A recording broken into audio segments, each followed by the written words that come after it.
Automatic 5 sins for this being yet another 5-hour WrestleMania show. Honestly, even in the audience I was getting pretty tired because of how late it was. That prop ring above the actual ring was cool to look at, but it honestly would have been awesome if competitors of one match actually climbed into it and wrestled up there. That'd be kick-ass. The annoying ringing of the microphone during Tenashi's singing. The crowd accidentally forgot that Tanashi wasn't done singing there. Gonna remove all sins I found so far just by looking at arguably one of the best stages in WrestleMania history. Damn, that is awesome. However, I'm adding in a sin because did the ramp seriously have to be that long? Not kidding, that's about 80 yards long, and it takes each wrestler to get to the ring as much time as The Undertaker makes his entrance at every show. Going through all the promos for this night in the form of a roller coaster is the best idea for the Ultimate Throw Ride tagline. Removing 3 sins, which means we're in the negative areas. Once again, more pyro that we can barely see due to it being too bright outside. What sucks is the New Day pops weren't sold to us at WrestleMania. What a shame. It was freaking hot outside. Inspired by Final Fantasy. I even saw Moogle. Don't even bother to go through the list of names in Final Fantasy, Michael. The fans are chanting who, yet no one from the New Day even referenced it. So what are they saying who for? You just might need to reach over and touch that person in front of you. Where are you going with this, Kofi? Pull our levers. Sonic, come on, E. Big E saying we're pulling our levers, then smirking over at Xavier, thus making references to the Paige sex tape scandal, actually pissed me off badly. Because that shit is personal and should never be treated as a joke. 5 sins. So the big promo for New Day hosting WrestleMania was just the same things we would see on an episode of Raw. Not trying to be rude, but is there anything special about being a host of WrestleMania when they don't even show up for 85% of the event? I'm the one that put Smackdown live on the map. Even though Smackdown has been on the map since 1999. Also, I am responsible for this because of who I am, cliche. I'm the reason why your butts are in the seats. I'm the reason your butts are in the seats? Oh, I get it. AJ Styles is trying to say that he's the reason WWE fans don't give standing ovations. I get it now. I can almost guarantee you, AJ. Almost. To the ring. Why couldn't they have brought back the WrestleMania entrance carts for this? Might as well get it out of the way in case we piss off Christian Miracle with this. Absolutely ripped to the bone. Shane McMahon is clearly not ripped to the bone. Copyright infringement. Here on Styles gets it. For one thing, the referee continued counting when AJ had his hands on the ropes. And another thing is, he said it was a 1 count despite making a 2 count. Hard to say what sin to put here, a copyright infringement sin for Shane doing AJ's arm taunt, or a foreshadowing sin because Shane is doing Jeff Hardy's signature taunt. You choose. It's Styles. Oh, cut! To all who usually jump over the announce table when someone gives them a baseball slide, that's how you sell it properly. Instead of jumping like an idiot, you actually use the force of the kick to send you over the announce table. Kudos to Shane. Into it. Damn you guys for not knowing how to count properly. Not every count is 10. You know what that means, right? I can promise you. That weird hesitation. I still don't know what to think of that. I thought about the 450 McCoy. That was great timing from both wrestlers. 450 splash into the triangle choke. Awesome. Oh! Referee knocked down at crucial point in match, cliche. No one cares what's trending. The moment Shane places his opponent on a table in that certain manner is the moment you know that he's likely going to fail. Again. Phenomenal forearm. That counter of the phenomenal forearm was awesome, no denying. More leap of faith. Shane missed, but that's usually the common thing about his high-risk moves. But still, I'm removing 5 sins for that shooting star press attempt. YouTube sensation. Byron Saxton hesitated before announcing the YouTube sensation because he was too big a fan of me. So he decided to focus on Lily's sin instead. Damn it, I was that close to getting a shout-out at WrestleFreaking-Mania. I was saying before I was slightly interrupted. Kevin Owens' music did not interrupt you, Byron, considering you stopped speaking about 10 seconds before his music even hit at all. Liar. WWE once again pulling that let's play the package for the next match during the entrance of one of the wrestlers' dick move. What the hell's making that squeaking noise?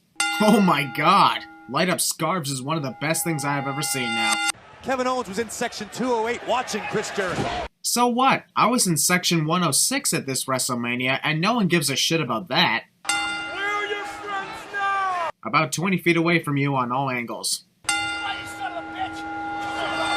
Considering Kevin Owens has a shirt of KO Mania that parodies the WrestleMania 2 logo, I'm wondering if this means that WWE will be releasing KO Mania shirts for the past 33 WrestleMania events. Creativity on the shirt could have been a little better. Yeah, I'm randomly sending a shirt, not the weirdest thing I've done. Rows of tweets. Also, Kevin Owens taken all the time in the world before considering the idea of ascending the top rope. Damn, picture perfect Hurricane Rana. Everything about that was perfect. The timing, the cooperation, and the roll-through. Removing 3 sins for this awesome moment. Oh my God! Man, everybody's excited about the return of the Hardy Boys later tonight. First Shane with Jeff Hardy's Hanton, and now Kevin Owens with the Swanton Bomb. WWE is basically telling us that the Hardy Boys are returning in about an hour, and we never noticed. The United States title and Owens. The referee overselling the kickout with saying no. Walls of Jericho. Copyright infringement. His former non-best friend. Former non-best friend. Because honestly, that phrase means that Chris used to not be Kevin's best friend, and thus they're best friends now. You were never my best. After all this time, how does Kevin not realize that monologuing is a villain's greatest weakness, not strength? For the pop-up powerbomb again. And another 2 sins removed for the pop-up powerbomb counter into the code breaker. These guys are starting to be on a roll with the center movers. Kevin Owens, 2 count and Kevin Finger in the ropes. Yeah, I heard what I said. wins his first United States Championship. This sin goes to those who actually said that Michael Cole was incorrect. So many tweets went out toward me saying that Michael lied about Kevin winning the US title for the first time and that he won it before WrestleMania 32.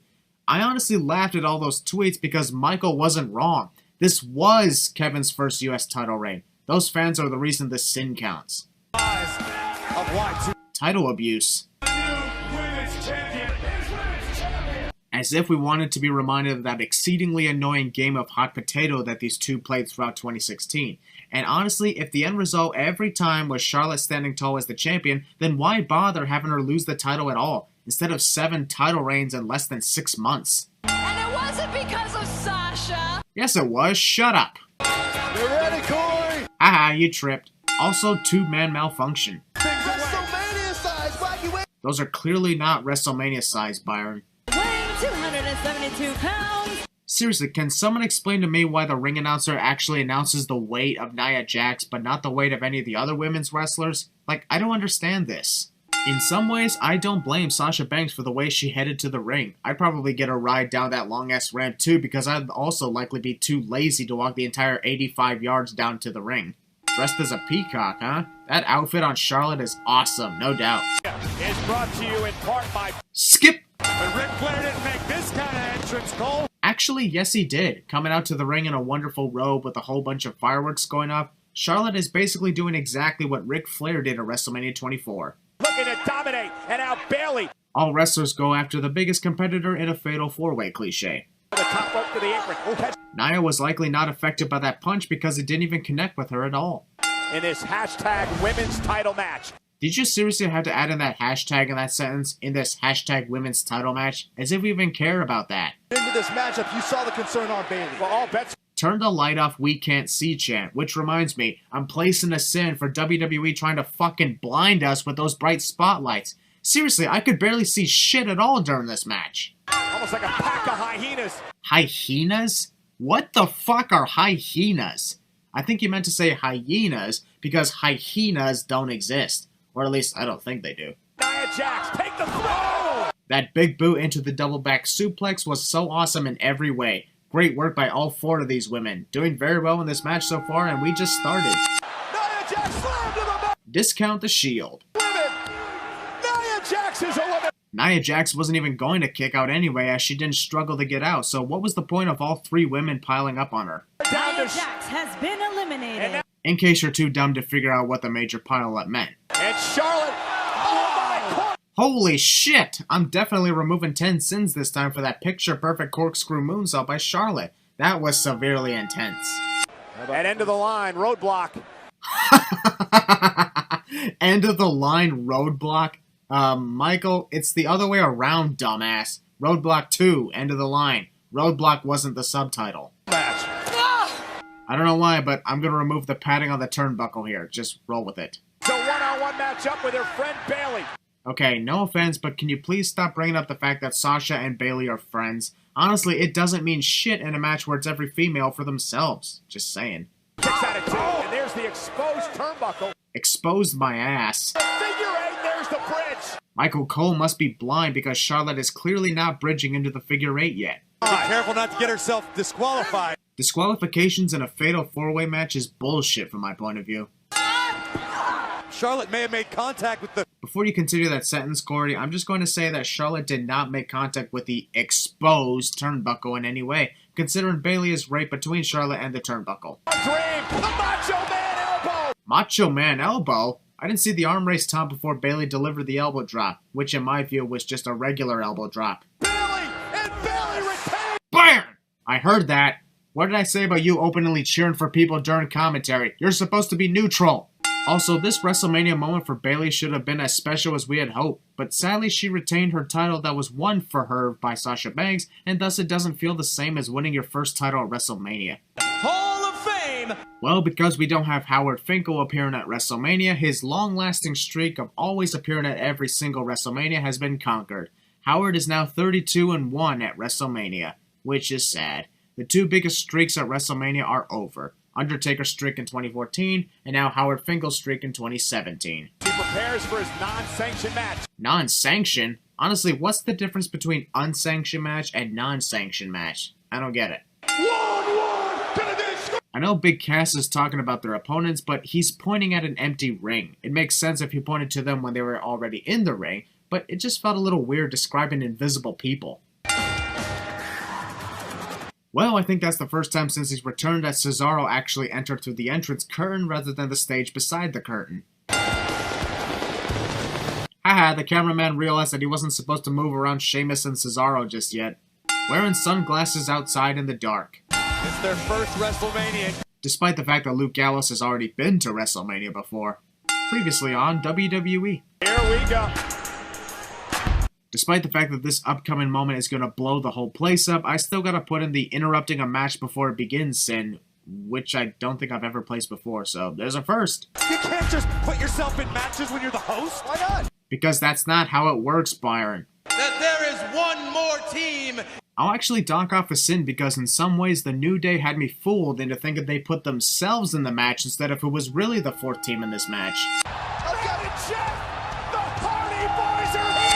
Things are about to be broken. Really? I'm doing a quick little Google search here. Why the fuck would you be doing a Google search at WrestleFreaking-Mania? 7 years and the Hardys have teamed in WWE. Well, whatever you just Googled, Michael, it's complete bullshit. Almost 7 years previous was likely sometime in 2010 or 2011. By that time, Jeff Hardy was long gone, and Matt Hardy was either gone to or close to it. They last teamed in WWE in 2009, which was 8 years ago.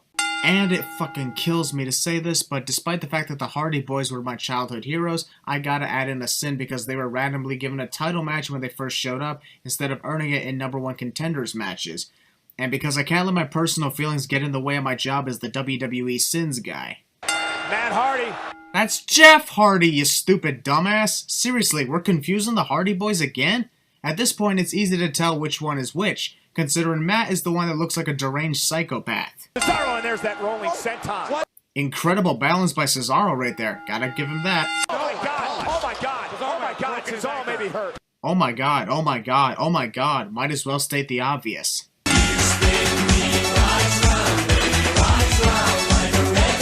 Guys, this is an interesting stat. Swiss 19. Always a sin because it's one of the most ridiculous replicas of the 619 that I've ever seen.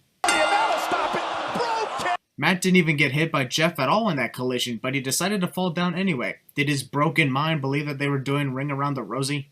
Well, this isn't the first ladder introduced, but I'll alter this into ladder introduced is too small to reach the prize cliche and move on.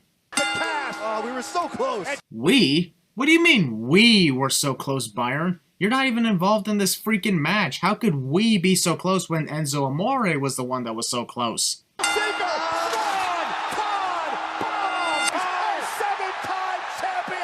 Indeed, or at least they would be if Matt tried a quicker way to unhook the belts instead of trying to wrench them off the hook. Guaranteed Jeff Hardy is thinking to himself, about time I won a match at WrestleMania, considering I lost in every single of my WrestleMania appearances up until now. Jimmy Fallon's Undertaker picture. This is the most unique match you will see tonight. Tom Phillips actually believed that this upcoming match could top the return of the freaking Hardy Boys, which is completely sinful considering this is one of the most predictable matches of the night. Also, this match is completely stupid in my opinion. The idea of John Cena facing The Undertaker was scrapped so John could compete in a mid-card mixed tag team match with someone who he has absolutely zero chemistry in the ring. Sure, he and Nikki Bella are together, but they have literally no in-ring chemistry. Also, why is this Al Roker guy a guest ring announcer again? This is one of the most random things I have ever seen in WrestleMania history. Also, this match only exists so that John could propose to Nikki, thus making one of the most predictable outcomes in the history of WrestleMania and the most predictable proposal in the history of proposals. I am madly in love with... Skip!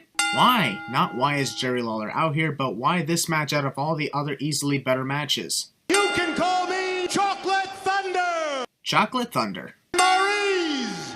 Maryse? Who the hell is Maryse? WrestleMania is a dick to Russians. It took me 17 minutes today at the start of the show. I'd be completely exhausted by the time I made it to the ring if I ran like that. LOL. I bet Maryse is thinking to herself, how the hell am I supposed to wrestle when my hair is always blowing in my face? And The Miz. We're seriously gonna waste our time posing for the fans? This event is 5 hours! A movie star. Hope you don't mind that I am using your back as a pillow. I got really exhausted from running down that long-ass ramp. It's been all Miz here for the last few minutes. As usual. And by as usual, I mean that anytime John Cena is in a match, he takes his cliched beatdown from his opponent for about 5 to 10 minutes before he does the bullshit Superman comeback. Look at Maryse! Oh, and Maryse! Apparently, whacking your hand on the ring apron causes your head to hurt. Logic, am I right? Cena trying to save Maryse here. What?! John Cena trying to save Maryse? That's The Miz! How the hell can you confuse John Cena with The Miz in any way? 2.0! A double count. The referee counting both Miz and Maryse's shoulders, because Miz was not even legal in the match and thus his shoulders should not be pinned at all. Also, the referee just allows all that to happen instead of doing his job and getting the illegal wrestlers out of the ring. Also, from my point of view, John and Nikki won the match, but Miz and Maryse won the feud, considering they ran the whole feud and showed up on the following Smackdown after Mania, whereas John and Nikki ran away from the fans. So much for being the it couple, am I right? Because Miz and Maryse will stand dominant, whereas you two do not.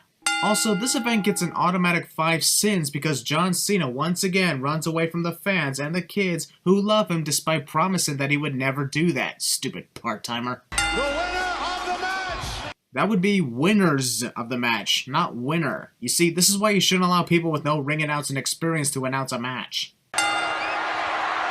You mean to tell me that ring didn't fall out of John's pocket at any point during this match? Because I saw him pull it out of his pocket, meaning it was there throughout the entire match.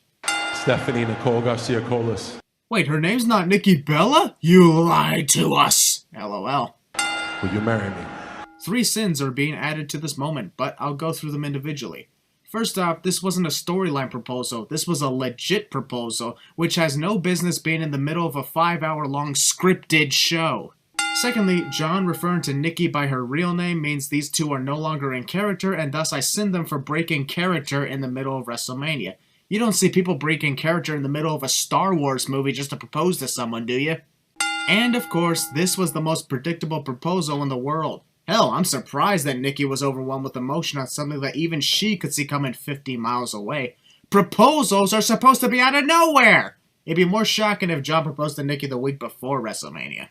But honestly, from my point of view, the real highlight of this match was John Cena finally defeated The Miz at WrestleMania. It took him 2 tries to beat Miz at Mania. Oh yeah, and skip! Unsanctioned match? Then what was all that bullshit of calling it a non-sanctioned match? Hold up his end of the bargain, and he couldn't do it. Triple H is stupid enough to think that Seth Rollins getting injured was a sign of weakness. It's not like Hunter had both of his quads reattached and had several other injuries as well. Ha! That'd be ridiculous because he's the game. And you spit in my face! You got hurt, which means you spat in my face. That makes sense. For some reason. Fuck yeah, Metallica always gets a sin remover.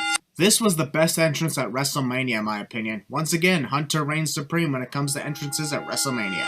Although, I laugh every time I think about this. It looks like Hunter is riding to the ring on a giant metal tricycle. I don't know why I'm revving this engine, but I am, so deal with it. Is brought to you in part by Final. Skip! Also, that's the second damn time that you advertise Final Fantasy during this event. Enough already! Seth didn't take that torch with him to the ring. Would have made a hell of a badass start to the ring trying to burn Hunter. Let's go! Seth must have been listening to Sami Zayn's entrance theme before he showed up tonight. From the direction Seth was pushing him, Hunter should have gone crashing into the corner of the barricade, but somehow that kick pushed Hunter to the left instead. Seth is addicted to Germans. Dangerous situation for the game. Seth attempting to give Hunter a wedgie. Be the man who puts rock. Ow! That hurts when you kick the rope. I can feel the rope's pain. Looking for a sunset. Irony of flashbacks. Midstream. Buckle ball. I thought that move was banned ever since it killed Sting's career and severely injured Finn Balor. Seriously, that shit is extremely dangerous. Why are they allowing this? Some sort of momentum and Triple H settle. To this day, I still don't get why Hunter jumps out of the ring like that. Might as well waste time all the way up here posing for the fans instead of delivering my crossbody to Hunter down below, thus giving him more time to recover. Triple H introduced a steel chair. One chair is dangerous, but I don't want it to be lonely. Here's a female chair for you. They love each other. Taking the higher ground, if you will.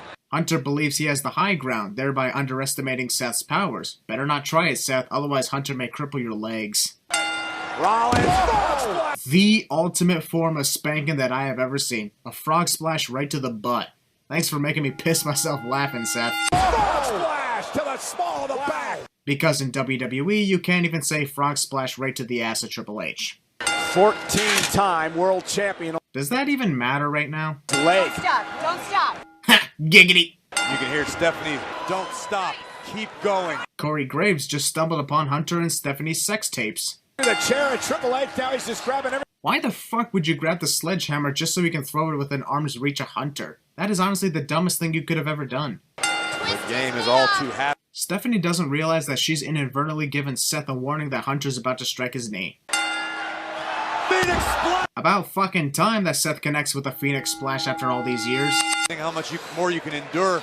More Triple H wedgies. Unsanctioned match. Oh no! Haha, WWE fooled you into thinking that would be the moment Stephanie would go sailing through the table. Super kick! Oh God! What a great ending for Stephanie in this match. Perfect in the case of her character. With a pedigree, the Kings. Hunter is full of rage and energy now, yet that causes him to lose to one single pedigree instead of increasing his stamina. I'm just saying. If you're gonna have a 5-hour WrestleMania show, don't waste 6 minutes on a stupid concert, especially at the 3-hour and 15-minute mark, adding in a total of 6 sins for 6 minutes of a time waster. Also, a song about banging a girl hard and rough somehow made its way as the official theme song to a PG show. Watch this. I'm predicting right now that Flo Rida will be inducted into the celebrity wing of the WWE Hall of Fame in the future, considering his songs made it to several WrestleManias and he performed several times for WWE. Since Randy Orton won the Royal Rumble match, that means that he is supposed to be in the main event of WrestleMania. Or does that not matter anymore? At this point, they should change the statement of the Royal Rumble to winner gets a title shot at WrestleMania instead of winner gets a title shot in the main event of WrestleMania, considering they can't live up to their advertisings anymore. Well, I just shit my pants, and now I gotta clean up and get a fresh pair. Be right back. Bray Wyatt beginning his entrance when he's already halfway down the ramp. Same thing happens with The Undertaker later on. And if that's the case, then what was the point of having an 85-yard ramp in the first place? Why bother having a ramp that long if you're just gonna make some of your wrestlers start halfway there? In the eyes of many, people say that is awesome, having a Viper traveling down the ramp with Randy Orton. But when I first saw that, I thought to myself, I don't know if that's a snake or a giant sperm cell following Randy. Getting creeped out here. Presented by Snickers. WrestleMania is quite the boner for advertisements, am I right? Bray Wyatt. Holy shit, I think this is the first time I've ever heard Bray Wyatt actually get introduced by the ring announcer since he debuted in 2013. Took them 3.5 years to do that. The Viper ready to fight. What the fuck was that supposed to be? Go home, Bray. You're drunk. That is super fucking scary. I don't care what anyone says. And I think I just pissed myself. Also, ceiling cam. To look at that. my God, First maggots, now earthworms. Good lord, I think I'm gonna...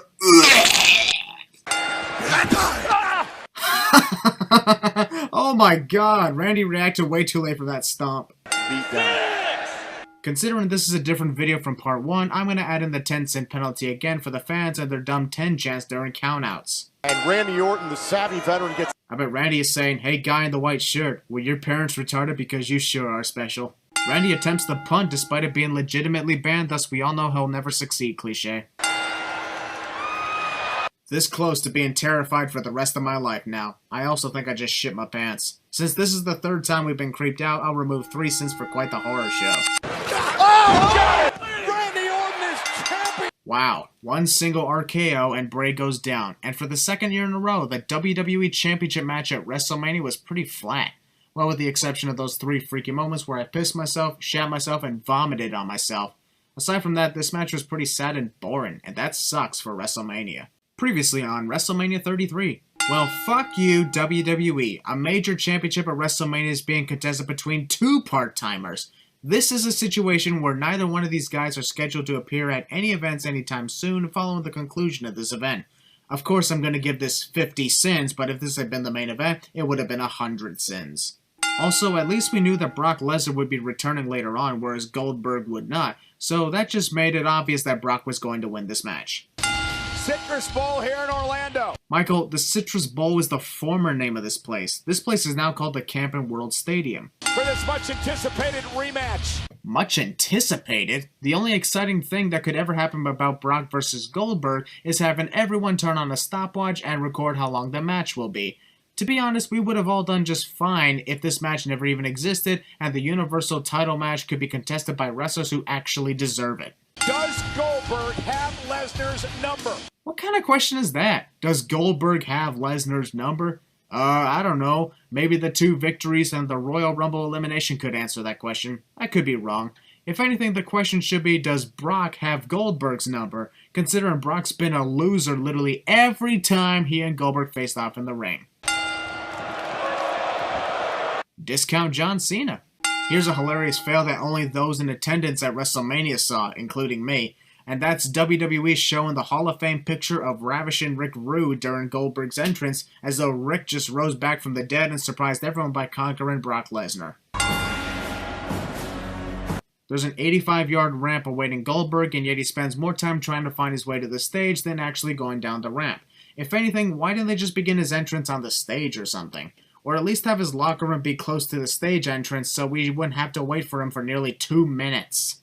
Also, this entrance may be shorter than the match itself, but it's shockingly over half the length of this nearly 5-minute match. Well, ladies and gentlemen, I'm guessing the WWE Champions app advertisement is likely to give the viewers something to look at while they wait for Goldberg to cross the long-ass ramp in this already too long entrance. this one is going to be big. This one's going to be epic.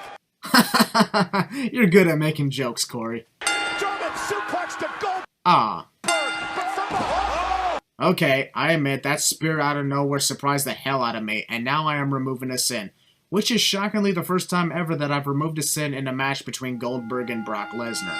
It's almost superhuman response. To be quite honest, the only reason this match lasted nearly 5 minutes is because for a majority of it, Goldberg either circled around Brock a few times or he poses for the fans.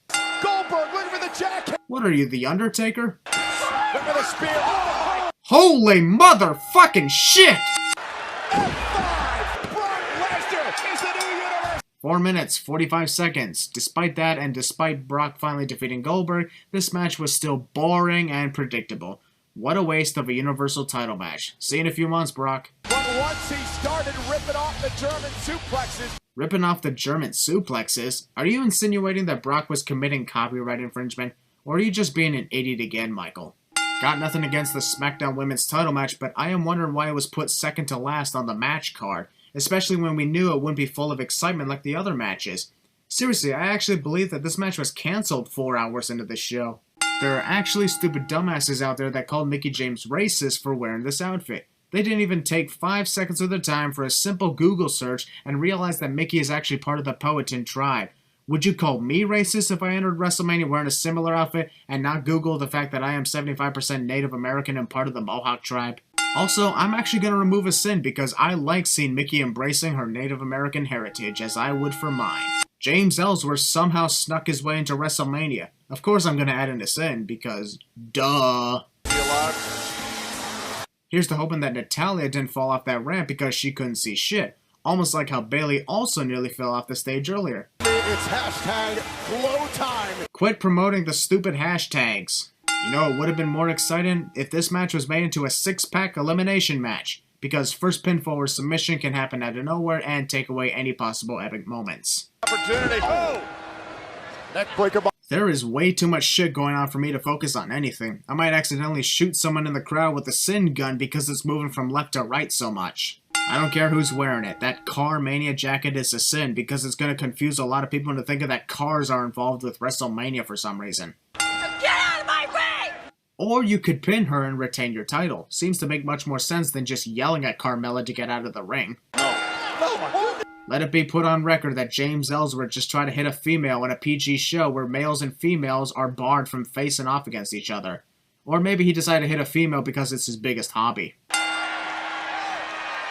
Sure, Becky, take all the time in the world. It's not like this event has been going on for 4 hours and we still got an hour left. That'd be ridiculous. On the ring. Nope. Hometown girl Naomi. Whoa. Haha, you slipped. Italian. Haha, you slipped too. James could be champion right here. Convenient of Mickie James to move Natalya around before pinning her on the very moment that Becky was preparing a leg drop. Ha.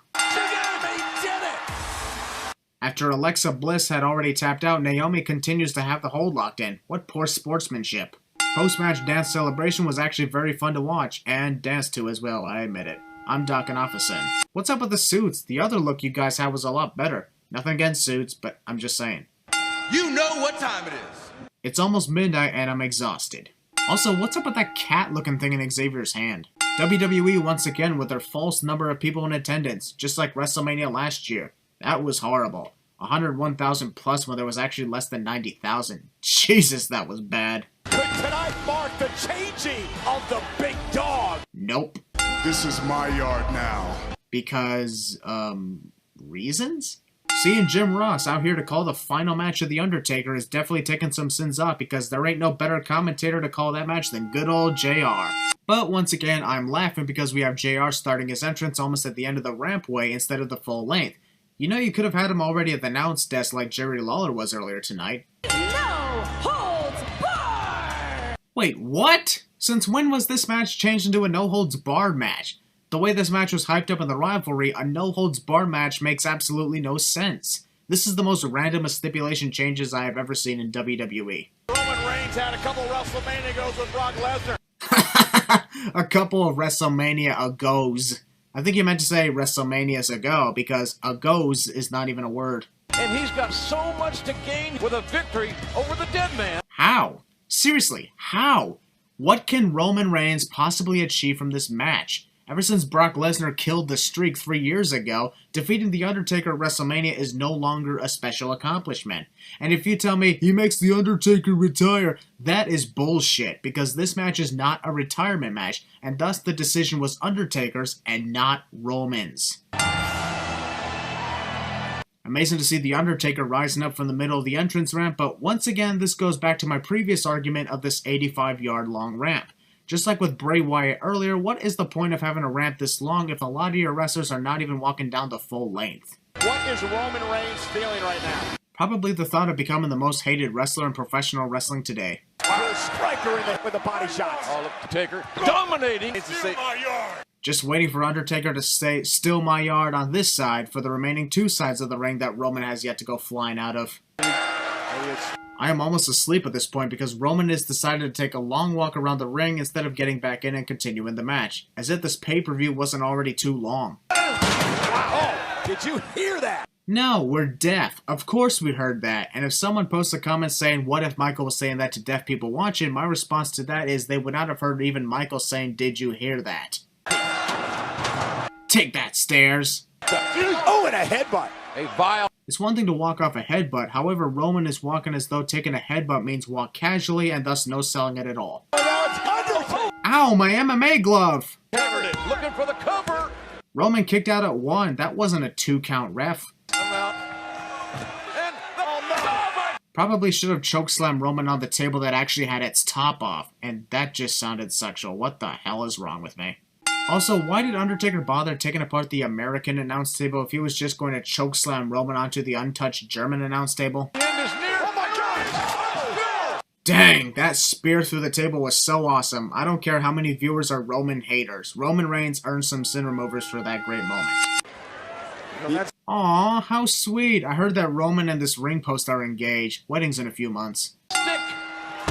The final last ride ever delivered by The Undertaker was sadly not a last ride at all, as Undertaker didn't lift Roman up in the air before slamming him. Just a regular powerbomb. Reigns. Don't touch my chair. Bad Roman. Oh, right in the spine. Are you kidding me right now? Michael, Undertaker connected the chair shot to Roman's hip, not his spine. Do you not know where the spine is located? That's right, get a full view of my balls, Roman. This should do it right here. At least once per WrestleMania over the last 9 years, with the exception of one, somebody always kicks out of the tombstone piledriver at least one time, and thus surprises none of us these days. It'd be better if Undertaker waited until the for sure end of the match to deliver the move. He damn sure ain't gonna give any. She? She? Did JBL just call the motherfucking Undertaker a she? What the hell, man? Look out. Oh, Reigns. Haha, you both failed. The Undertaker. And Okay, this is just humiliating.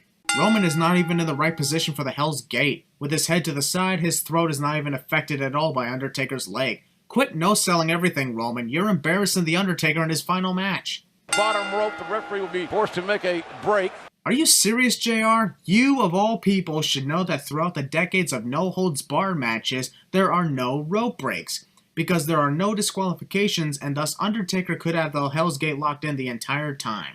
Also, The Undertaker only broke Hell's Gate because Roman wasn't in a proper position, not because Roman put his foot on the ropes. That's to all who believe Undertaker let go because of the foot on the rope. The DQ or pinfall has to happen in the ring. What? DQ or pinfall has to happen in the ring? For one thing, I have a craving for the best ice cream in the world, thank you very much.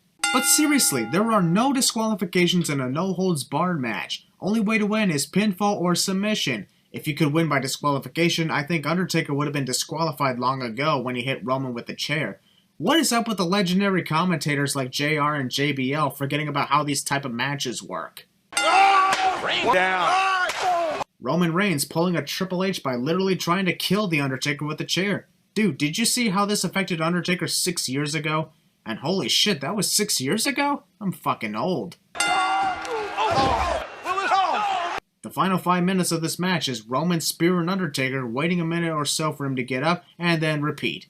What a sad ending. At this point, we are just delaying the inevitable. What an amazing final act of defiance from The Undertaker, challenging Roman to finish him off. Respect is given where it's deserved. However, I'm adding those two removed sins back because I am disgusted with WWE trying to replicate the final moments of Shawn Michaels vs. Ric Flair, ironically in the same stadium 9 years previous. It worked for them, but not for Roman Reigns and The Undertaker.